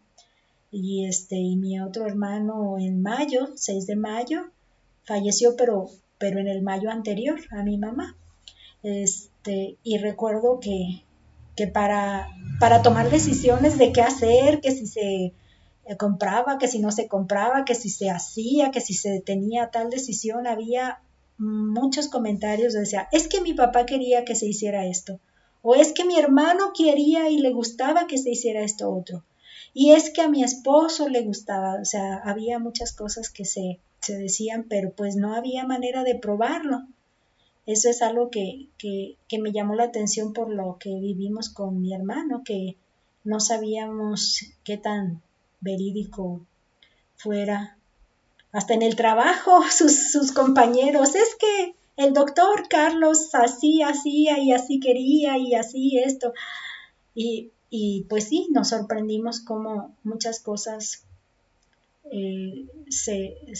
no se sabían de sus relaciones con sus pacientes o compañeros de trabajo, o simplemente con determinar decisiones dentro de la familia, y nosotros queriendo también opinar. Pero bueno, la situación aquí es que implica pues que los hermanos de José están temiendo que José se vengue, porque pues siempre los padres frenan, ¿no? Los padres por temor, por respeto, por el amor al padre, no hagas que se martiricen de tu padre, no le saques canas verdes a tu padre o a tu madre por tantas peleas que tengan entre ustedes, ¿no? Pero pues lo ponen pues como una especie de abogado. Aquí José no se pone a sí mismo como si fuera el supremo Dios trino para ejecutar venganza. Algo bien bello de José es que él no se determina a sí mismo como con el poder que tendría Dios para juzgar y para ejecutar la venganza. ¿Qué mal hiciste? Por lo tanto, yo voy a castigarte, ¿no? Entonces, algo que también llama la atención, y creo que uno de los comentarios de nuestro libro dice que una cosa es la pelea que tuvieron entre ellos y el mal que le causaron a él y que él estaba perdonando, pero otra cosa es el mal contra Dios al buscar hacerle quitar la vida o quitarle la vida o privarlo de su libertad, que también es una cosa que va contra Dios. Entonces, así como que no piensen que yo voy a hacer lo que Dios hará lo suyo, pero de mí no se preocupen, de mí no tendrán ninguna venganza, pero como que sí menciona el pecado que va cometido ante Dios, ¿no? Entonces es otra cosa que sí conviene comentarlo, porque nosotros cuando pecamos contra una persona nos arreglamos con la persona, pero también nos tenemos que arreglar con Dios y tenemos que pensarlo también. José dice, vuelve a confirmarle su perdón, teniendo claro que Dios condujo todo para lograr la preservación de vida de todos. Es algo que siempre recalca. Es que estoy convencido, Dios hizo esto a propósito. Ustedes lo planearon así, pero Dios dijo, de aquí lo vamos a tomar, o por aquí lo vamos a encauzar. Entonces, algo que sí, José siempre lo insiste. José les asegura que no deben temer y confirma también su sustento. Esta es otra parte que sí está interesante, porque yo hacía remembranza pues de que el tiempo de la hambruna duró 7 años, ¿se acuerdan? 7 años de abundancia, 7 años de escasez, y se veía como cada año iba, ay, otro año más, y ahora de dónde vamos a sacar para comprar. Y se hicieron esclavos pues a todo el pueblo de Egipto, fue propiedad de Faraón.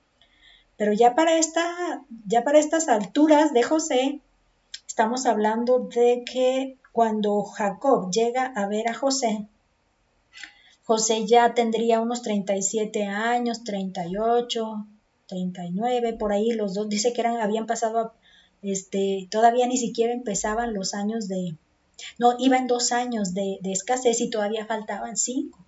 Entonces, a partir de que se encuentra, tendría 37, pasaron 17 años de vida de Jacob en Egipto. Entonces, imagínense unos 34, 37, 44, ¿no? Unos 14, 54, póngale 60 años, ¿no? Entonces, después de esto vivió otros 60 años 50 años para ser 110. Pero todo este tiempo que vivió José, los estuvo sosteniendo. O sea, no nada más fue los 7 años de la escasez y hambruna, del hambre, sino que los siguió sosteniendo, y aquí precisamente, no teman, los voy a seguir sosteniendo, o sea, proveyendo de alimento.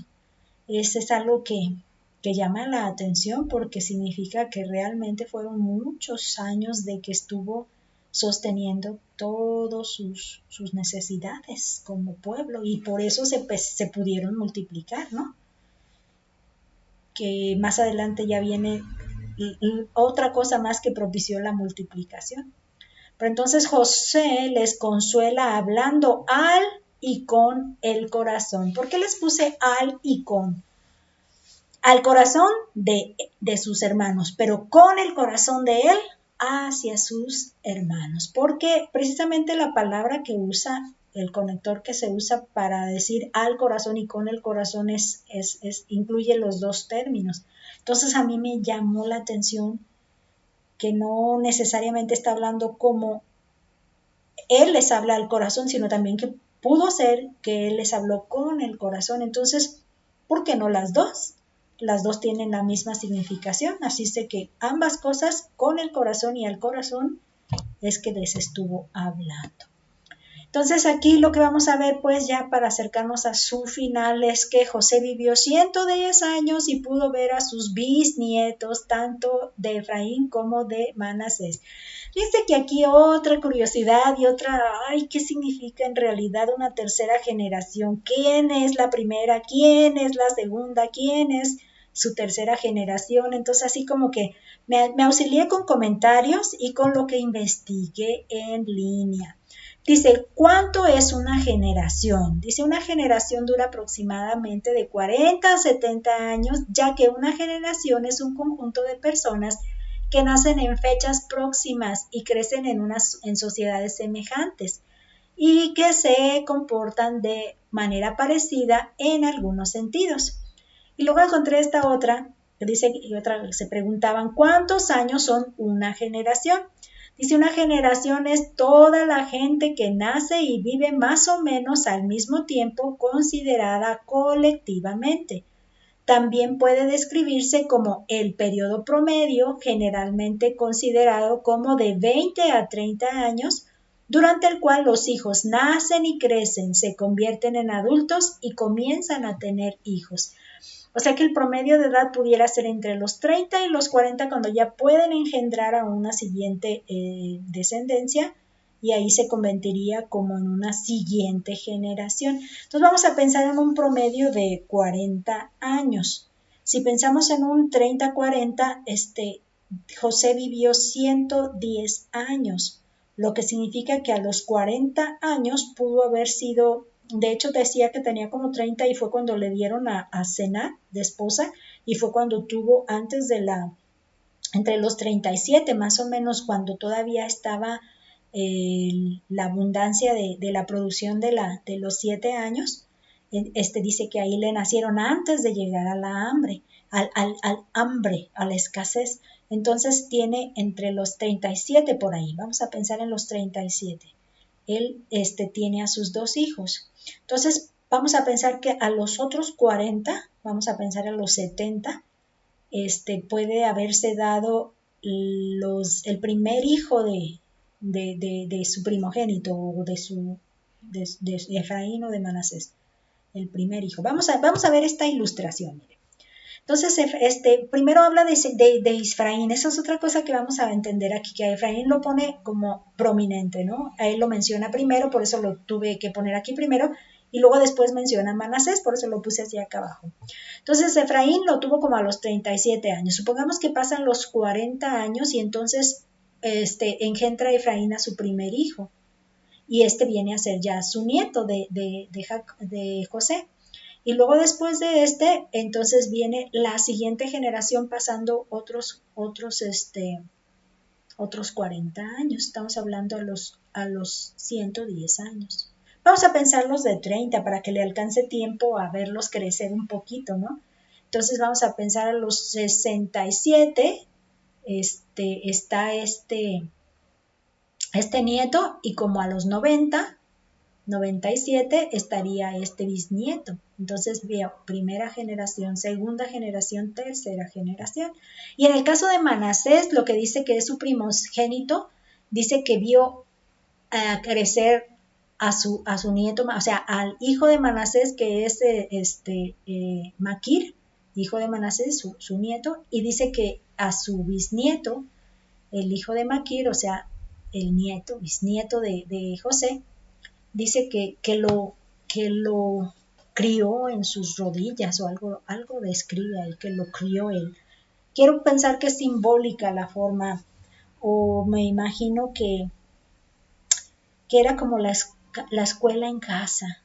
Sí, homeschool es el término que se da a la dinámica donde los padres se convierten en maestros de sus hijos y les enseñan ahí en la clase, en la casa, y por lo tanto, cuando llegan los ciclos escolares, presentan exámenes ante la Secretaría de Educación, se dirigen a las autoridades de la Secretaría de Educación, se hacen los exámenes y se les aprueba. De hecho, hay una dinámica así donde el alumno puede demostrar que tiene conocimientos y se les da sus certificados, aunque no hayan estado en una escuela. Pero lógicamente el gobierno quiere proveer escuelas públicas y se han aumentado las escuelas, sobre todo en universidades, en este periodo de nuestro gobierno del presidente Andrés Manuel. Están creándose, por lo pronto ahorita tengo entendido que son de 100 proyectadas universidades para licenciaturas y carreras de diferentes especialidades. Ahora están 140 que van en proceso, algunas y otras ya terminadas. Entonces estamos hablando pues de que José vio las 3 generaciones de uno y del otro, de sus 2 hijos.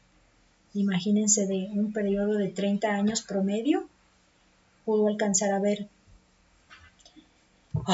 qué hermoso, ¿verdad? Que pudieron extenderse a poderlo ver ahí. Dice, al morir José asegura a los hijos de Jacob que Elohim, el supremo Dios Trino, cuidaría de ellos y los llevaría de vuelta a Canaán. Es algo que se cercioró de que se les quedara bien claro, ¿no? José testificó de su fe en Dios y su promesa de darles la tierra al hacerles jurar que se llevarían sus huesos de Egipto. Si ustedes fijan, lo pusieron en un cofre allí y se puede decir sepultaron allí. Pero él decía, ¿saben qué? Yo también, porque así lo recibió de Jacob, ese énfasis, Dios vendrá y los llevará de vuelta. Entonces José les hace saber que esta información él la cree, y cuando se lleve a cabo y se cumpla esto, él quiere ser llevado a Canaán, cumpliendo así el plan que Dios tenía para ellos en Canaán y no en Egipto, ¿no? Entonces rechazó quedarse en Egipto, aunque tenía toda la fama y todo el poder y todo esto, y dijo, no, yo soy de este lugar, de la tierra que prometió Dios a sus padres. Y esta es la parte que llama mucho la atención. Vamos a ir a leer su Biblia y responda en la parte que tienen que responder. Les recuerdo que necesitan responder primero, paren el video si no lo han hecho, respondan primero su libro y entonces vamos a checar cuáles son las respuestas, nada más para cotejarlas, ¿ok? Dice en el punto número 1, relaciona el personaje con las características que se dan. Y solo hay dos personajes. En la A está José y en la B está Jacob. Y en cada una de estas líneas aparece una declaración. La primera dice, murió a los 110 años. La segunda, guardaron por su muerte 70 días de luto. En la tercera, fue enterrado en Egipto. En la cuarta, fue enterrado en Canaán. Y en la quinta, hizo duelo por 7 días. Y lo que vamos a ver aquí en esta sección es que primeramente en Génesis 50:22 dice, y habitó José en Egipto y él y la casa de su padre, y vivió José 110 años. Entonces pongámosle ahí José, fue el que vivió 110 años. Y luego en el mismo capítulo, versículo 1 y 3, dice, y mandó José a sus siervos los médicos que embalsamaran a su padre, es decir, a Jacob, y los médicos embalsamaron a Israel, es decir, Jacob, Israel, y le cumplieron 40 días porque así cumplían los días de los embalsamados, y lo lloraron los egipcios 70 días. Entonces Jacob fue el que se le tuvo luto por 70 días. En el capítulo igual 50, versículo 26 dice, y murió José a la edad de 110 años y lo embalsamaron y fue puesto en un ataúd en Egipto. Entonces él fue el enterrado en Egipto. Luego en el mismo capítulo 50, versículo 13 dice, pues lo llevaron sus hijos, o sea, hijos de Jacob, a la tierra de Canaán y lo sepultaron en la cueva de Macpela, la que había comprado Abraham en el mismo campo para heredad de sepultura de Efrón el Eteo al oriente de Mamre. Entonces Jacob fue el sepultado en Canaán. En el mismo capítulo, pero versículo 10 dice, llegaron hasta la era de Atad, que está al otro lado del Jordán, y endecharon allí con grande y muy triste lamentación. Y José aquí es el que lo hizo, hizo a su padre duelo por 7 días. José fue el que hizo el duelo. En la segunda parte dice, escriba la frase del texto bíblico que expresa lo siguiente. En la A, desconfianza en el perdón de José. En la B, confianza en las promesas de Dios. En la C, dolor por la muerte de un ser querido. Y en la D, fe en que Dios es el que maneja todas las cosas. Fíjense que esta siempre me ha costado trabajo porque necesito ir a consultar las respuestas en el libro del maestro para poder proveerles de la confirmación.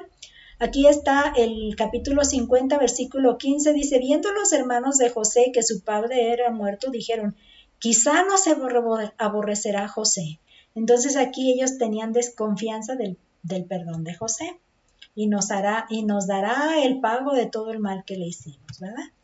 Y en esta siguiente, el capítulo 50, versículo 25, dice, hizo jurar José a los hijos de Israel diciendo, Dios ciertamente os visitará y haréis llevar de aquí mis huesos Esta es la confianza en las promesas de Dios. Esta la reflejó José. Y en el capítulo 50, versículo 1 dice, entonces se echó José en el rostro de su padre y lloró sobre él y lo besó. Aquí lo que nos está mostrando es el dolor por la muerte de un ser querido. Lloró en el rostro de su padre. Y en el capítulo 50, versículo 20 dice, vosotros pensasteis mal contra mí, mas Dios lo encaminó a bien para hacer lo que vemos hoy, para mantener en vida a mucho pueblo. Esta es la fe en que Dios es el que maneja todas las cosas y es algo que les demostró José con una fe genuina. Dice, lea su Biblia y piense. Aquí lo que vamos a ver es Jacob bendice a los hijos de José y está basado en Génesis 48, 20 y 21. Dice, y los bendijo aquel día diciendo, en ti bendecirá Israel, diciendo, hágate Dios como a Efraín y como a Manasés, y puso a Efraín antes de Manasés. Y dijo Israel a José, he aquí yo muero, pero Dios estará con vosotros y os hará volver a la tierra de vuestros padres. Esa es la parte interesante. En el punto número 2 dice la muerte de Jacob, está en Génesis 49:33, y cuando acabó Jacob de dar mandamientos a sus hijos, se encogió los pies en la cama y expiró, y fue reunido con sus padres. Algo interesante de Jacob es que cumplió lo que tenía que cumplir, y fue una muerte habiendo acabado. Y en el punto número 3 dice, José consuela a sus hermanos en el capítulo 50, versículos del 15 al 21. Dice, viendo los hermanos de José que su padre era muerto, dijeron, quizá nos aborrecerá José y nos dará el pago de todo el mal que le hicimos. Y enviaron a decir a José, tu padre mandó antes de su muerte diciendo, así diréis a José, te ruego que perdones ahora la maldad de tus hermanos y su pecado, porque mal te trataron. Por tanto, ahora te rogamos que perdones la maldad de los siervos del Dios de tu padre. Y José lloró mientras hablaban. Y vinieron también sus hermanos y se postraron delante de él y dijeron, henos aquí por siervos tuyos. Y les respondió José, no temáis, ¿acaso estoy yo en lugar de Dios? Vosotros pensasteis mal contra mí, mas Dios lo encaminó a bien, para hacer lo que vemos hoy, para mantener en vida a mucho pueblo. Ahora pues no tengáis miedo, yo sustentaré a vosotros y a vuestros hijos. Así los consoló y les habló al corazón. Para las aplicaciones, estuve tomando algunas frases o títulos del libro, pero otras como que me pareció importante resaltarlas. Por ejemplo, esta primera le puse la necesidad del perdón.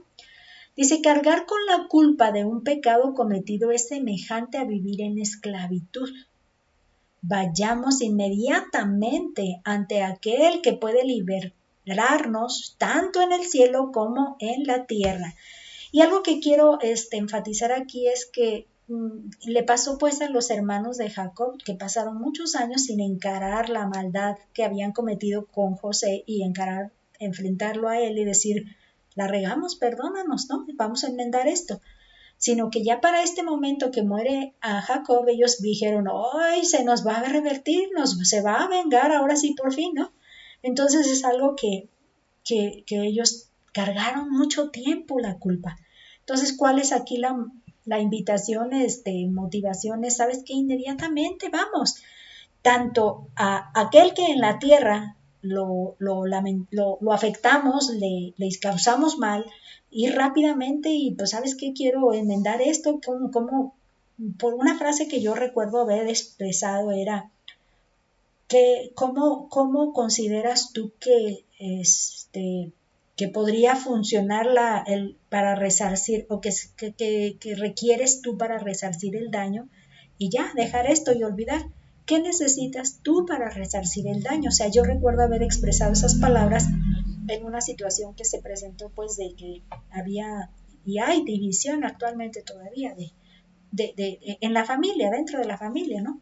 ¿Qué necesitas para resarcir el daño? ¿Qué tiene que hacer? ¿O qué se tiene que hacer para que tú digas, está bien, perdono y ya, quitamos este conflicto? y no nada más en la tierra, o sea, pensando en ese sentido, sino también con Dios, porque recordamos pues que precisamente José así lo expresaba. El pecado va contra Dios, el mal contra mí, el pecado, pero es contra Dios por la actitud que hay, ¿no? Entonces aquí es importante que tomemos en cuenta las dos partes, no nada más, ay Dios, yo te pido que me perdones a mí, pero sigo mal con aquel. Entonces aquí nada más también salió a comentar que cuando hay una persona con la que estamos altercando, pero esa persona no da ocasión a que se resarza el daño, entonces también podemos usar ese otro texto donde dice, en cuanto dependa de vosotros, estad bien con todos, pero cuando dependa de ti, pero si por ti no depende porque tú has tomado la iniciativa y aquella otra persona no ha querido tener ese acercamiento para resarcir el daño, no depende de ti, no te cargues ya con la culpa. También hay que estar conscientes de eso. Pero mientras sí dependa de ti que se pueda lograr esa culpa desvanecer, hay que hacerlo para podernos librar de esa esclavitud, porque eso es lo que decimos, que cuando nosotros creemos, no lo voy a perdonar porque él no se lo merece, es una carga que nosotros traemos porque aquella otra persona ni siquiera idea tiene de que nos molestó y está viviendo una vida muy feliz ignorando que nosotros traemos esta carga. Así que también nosotros nos sentimos esclavos por cargar pues ese enojo, esa molestia, ¿no? Y ojo, es una necesidad para donde quiera que lo veas. El que lo debe otorgar y el que lo debe recibir, ese perdón, está en la esclavitud. Uno por andar sufriendo la culpa y el otro por andar cargando con algo que no le conviene andarlo sopesando ahí y amargando su vida. En el segundo punto estaba titulado Filosofía de vida de José, pero entonces la filosofía de vida de José tuvo que ver precisamente con lo que a nosotros también nos conviene mantener como filosofía. Dice, a lo largo de nuestra historia de vida, Dios ha trazado un plan donde Él tiene la preeminencia y nosotros somos sus servidores. Estamos para cumplir su voluntad en sintonía con sus planes. Algo que siempre estuvo resaltando José es que Dios es el que trazó los planes. Ustedes dijeron que iban a hacer, pero Dios tenía proyectado hacer algo ahí. Entonces nosotros necesitamos también vernos que toda nuestra historia tiene un plan al que Dios trazó ya. Dios ya lo trazó, entonces nosotros lo que hacemos es subirnos a su trenecito, a su tren, porque ese tren ya va haciendo su recorrido conforme a su plan. Si yo quiero hacerme siervo, me subo a su tren y me dejo llevar. Y así es como me consideraría un siervo y cumpliendo su voluntad, cumpliendo sus planes, estando en sintonía con sus planes y viviendo una vida feliz. De hecho, José, qué ejemplo nos da, ¿no? Que él, a pesar de todas las amarguras que pasó, él no se amargó eternamente, o sea, no se esclavizó en su amargura.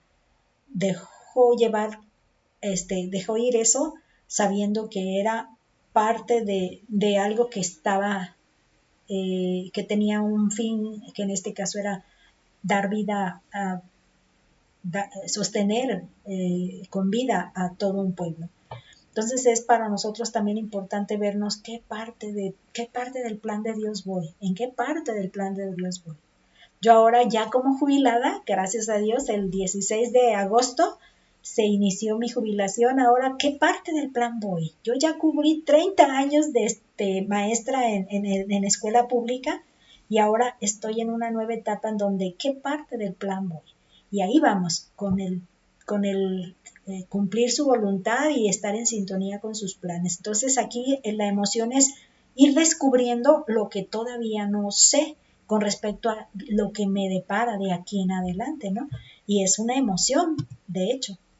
En el tercer punto dice la presencia eterna de Dios. Dice, nuestra vida en la tierra tiene un límite de tiempo. Terminamos nuestra carrera y partimos de este mundo, pero no de la presencia de Dios. Pero como nosotros nos vamos, eso es lo que me queda así como explicar. Dice, entreguemos en manos de Dios a los que amamos. Él se queda aquí con los que dejamos, pues Él sí les quedará para siempre. Si los entregamos en manos de Dios, Dios sí les quedará para siempre. Entonces, algo que aquí quiero enfatizar es precisamente la muerte de Jacob y la muerte de José, que él les dice, yo me voy, esas palabras, miren, yo me voy, pero Dios continuará con ustedes. Dios se quedará con ustedes. Entonces, miren, estoy viendo a un José que entregó a sus hijos en las manos de Dios, pero les hizo saber que les convenía quedarse con Dios, que les convenía mantener esa presencia de Dios en sus vidas. Algo que yo también quiero ejemplificar es que cuando yo soy la que tiene a Dios como su Señor, como su Dios, y mantiene una relación estrecha, la persona con la que yo comparto mi día a día, mi vida, mi familia, recibe bendiciones por causa mía, porque soy el canal de bendición hacia ese familiar, hacia esa persona. Pero ¿qué pasa cuando yo me voy de este mundo a la presencia de Dios y mi lugar desaparece, pues? Entonces la persona que estaba recibiendo bendiciones a través de mí por ser canal, se puede decir que desconectó, ya no tiene esa oportunidad de ser bendición. Por eso es importante que le entreguemos a ese familiar a Dios para que la conexión de Dios quede ahora directa.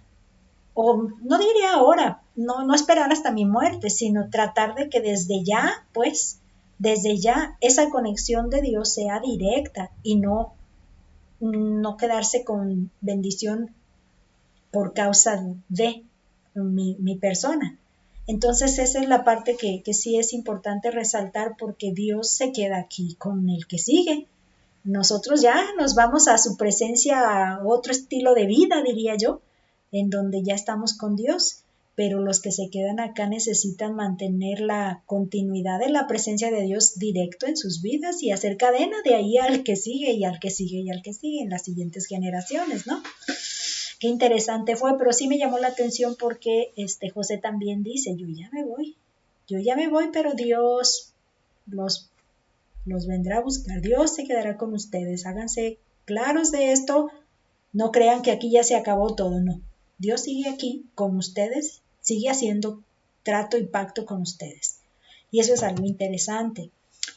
Aquí para recordar las metas de enseñanza que se trataba pues de demostrar el conocimiento que tengo de cómo José perdonó a sus hermanos y qué actitud tengo pues hacia el saber perdonar a las personas que me han ocasionado, nos han ocasionado algún daño. Esa es la meta. ¿Qué actitud voy a tener? Y precisamente la prueba está sujeta a esos puntos de la meta. Por eso siempre los ponemos allí. Dice en el 1, dice, ubíquese en el lugar de José y piense, ¿cuál habría sido para usted la parte más difícil de perdonar a sus hermanos? La parte más difícil de perdonar. Lo odiaban, lo pusieron en la cisterna, no le escucharon, lo vendieron, etcétera, y todo lo que hubo, ¿no? Lo menospreciaban con diciendo, tú vas a reinar cuando empezó a soñar, ¿no? Tú vas a reinar sobre nosotros, o sea, vean todo eso. En el punto número 2 dice, haga una lista de por lo menos 4 mandamientos contenidos en Romanos 12, 14 al 21, que cumplió José al perdonar a sus hermanos en forma auténtica. Fíjense que no puse esta cita por descuido, pero esta sí sabemos que es una parte donde tenemos que poner 4 mandamientos contenidos en Romanos. Esta sería la parte que sí conviene que le demos un poquito de atención y no, como quiera no la voy a resolver. Luego, en la parte 3 dice, señale de la lista anterior por lo menos 2 de esos principios que le son difíciles de aplicar. Comprométase a pedirle al Señor sabiduría y poder para integrarlos a su vida y darles un uso correcto.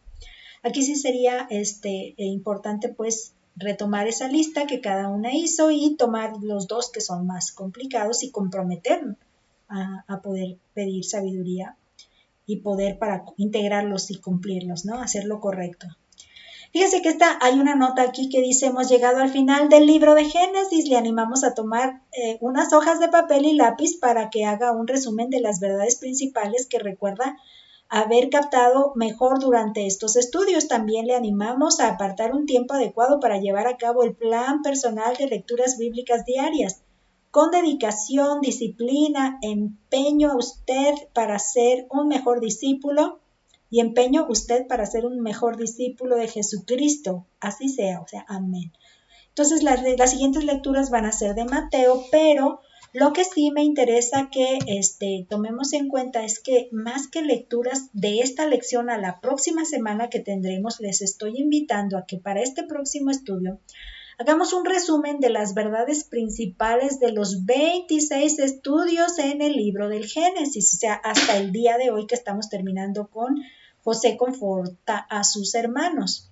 Y que hagamos un repaso de los 26 versículos clave de cada lección, de cada estudio que consideramos para memorizar. O sea, vamos a hacer el vaciado, el resumen. De hecho, yo les decía que se me antoja como que poner a prueba, por decir algo, poner en la parte, vamos, del frente, poner el número del estudio y la cita bíblica.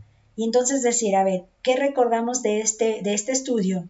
No, pues recordamos tal verdad, tal enseñanza, esto y aquello. Era, ¿cuál es el texto? Y luego darle la vuelta. Ah, este es el texto, ¿no? Como para ponernos a prueba. Y casi se me antoja, como decía, en la clase presencial, una especie de competencia, a ver quién logró retener más. Y pues vamos a buscar ahí de qué manera podemos probar quién ha sobresalido más, porque le ha echado ganas. De eso se trata, de mostrarle que pues le echó ganas, ¿no? Y está pues creciendo y no quedándose solo con la pura intención, sino con pruebas de esto.